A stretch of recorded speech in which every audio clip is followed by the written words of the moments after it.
School నుంచి వచ్చారండి పిల్లలిద్దరూ. పిల్లలిద్దరూ వచ్చారు గదా! వీళ్ళ చేతుల్లో ఏమున్నాయని చూస్తున్నారా? ఈ రిపబ్లిక్ డే గదా! రేపైతే వాటి కోసం వీళ్ళకి ఈ విధంగా సెలబ్రేషన్‌లాగా ఇట్లా చేసిచ్చారంట. వాళ్ళు మా మేడం చేసిందమ్మా చూడమ్మా అంటే వాడు పీక్కునేసాడంట. అమ్మా మామోడు మామూలోడా అంటే ఏదున్నా సరే వాళ్ళ చేతిలో అది పీక్కునేయాల్సిందే. ముందు వాడిదే రాజ్యం అంటారు. ముందు వాడి తర్వాత ఎవరైనా అనేసి ఇలా అవుతాడు.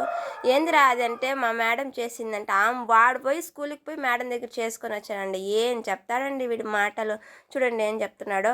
మేడం చేసింది అని చెప్తున్నాడు. బుడ్డి బుడ్డి మాటలతో చెప్తున్నాడు. అయ్యో! ఎంత బాగా చెప్తాడండి వీడైతే. చేతిలో ఏందనిరా అంటే జెండా జెండా అంటున్నాడు. వాడికి ఏమన్నా తెలుసా అండి? ఏమో వాడికి తెలిసిందే ఏమో జెండా జెండా అని చెప్తున్నాడు. వాళ్ళు చేసినట్టన్నీ మొత్తం వాడి చేతిలోనే ఉండేవి. వాళ్ళకైతే ఒక్కటి కూడా ఇవ్వలేదు. జెండా ఆ విధంగా ఎత్తుకొని పరిగెత్తాలంట. చూపిస్తున్నాడు చూడండి. ఎట్లా పైకి ఎత్తుకొని పరిగెడుతున్నాడంట.